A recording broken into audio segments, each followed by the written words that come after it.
Inilah Central Clean Laundry Carpet Express yang berlokasi di Kebon Kaung, Kecamatan Citamiang, Kota Sukabumi.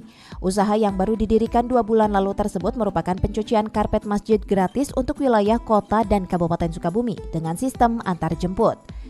Untuk cara order cuci karpet masjid, perwakilan DKM cukup menelpon kontak layanan dan mengisi formulir. Selanjutnya, pihak Central Clean akan menjemput karpet yang akan dicuci ke lokasi masjid. Untuk mencuci 1 lembar karpet masjid berukuran standar dibutuhkan waktu sekira 10 menit sebelum masuk tahap pengeringan melalui mesin khusus dan penjemuran. Cairan pembersih seperti sabun dan parfum pewangi yang digunakannya pun khusus karpet non-alkohol, dan hasilnya karpet menjadi bersih dan wangi. Sebelum kembali diantarkan ke lokasi masjid, karpet yang sudah dikeringkan kemudian diberikan pewangi dan dikemas dengan menggunakan plastik.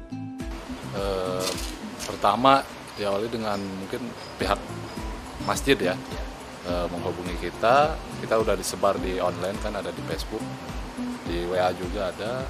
Jadi ya masih daftar, udah kontekan sama tim dari kita. Lalu nanti ada tim kita juga yang ngambil langsung ke masjidnya. Dijemput kan? Dijemput. Itu bayar nggak kan? Untuk sesuai dengan program yang di depan kan ada slogan kita, yaitu gratis untuk masjid ya. Sementara itu, penggagas sekaligus pemilik Central Cleaning Yudi Hartono menyatakan usaha laundry karpet masjid yang dibukanya merupakan bagian dari kegiatan sosial keagamaan. Selain cuci karpet gratis hingga antar jemput yang dilakukannya, kegiatan lainnya yaitu edukasi kebersihan masjid, perbaikan sound masjid, dan kalibrasi arah kiblat. Dengan apa yang dilakukannya, ia berharap para jemaah masjid bisa merasa nyaman saat beribadah di dalam masjid. Sosial lah, ya, sosial, ibadah lah kita, niatnya beribadah lah ke Allah. Ya, ide untuk ini kan kita yang membantu para DKM masjid, pengurus masjid, karena kan di karpet ini kan untuk perawatan karpet ini sangat susah, ya sangat susah, dan walaupun mereka cuci ke laundry aja anggarannya agak besar gitu. Itu kalau kita hitung pasaran umum lah begitu ya, itu sekitar 15.000 per meter.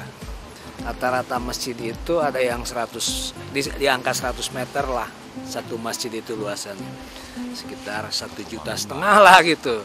Ya dari mana itu kan masjid itu mengeluarkan biaya untuk cuci karpet sejumlah itu. Dan kita coba diskusi dengan teman-teman siapa yang mau gabung, terutama tenaganya. Ya kita berharap sih sebetulnya tidak terlalu jauh ya. Harapan kita itu yang sholat menjadi tenang aja lah begitu. Karena bersih, ya? Iya dia sujud, wangi. Ya kita tahulah karpet kalau lama tidak dicuci ya baunya sudah seperti apa. Nah mudah-mudahan dengan ini dia sholatnya jadi khusyuk, itu aja lah. Kalau yang lainnya lillahi ta'ala aja, bagaimana aja nanti kan itu. Dibantu oleh 7 karyawannya, Central Cleaning akan terus konsisten dalam membantu menjaga kebersihan fasilitas masjid dengan memberikan pelayanan cuci karpet gratis. Sementara itu, untuk memenuhi kebutuhan operasional usahanya, pemilik Central Cleaning sejauh ini masih mengeluarkan uang sendiri. Dari Kota Sukabumi, Isman Safa melaporkan.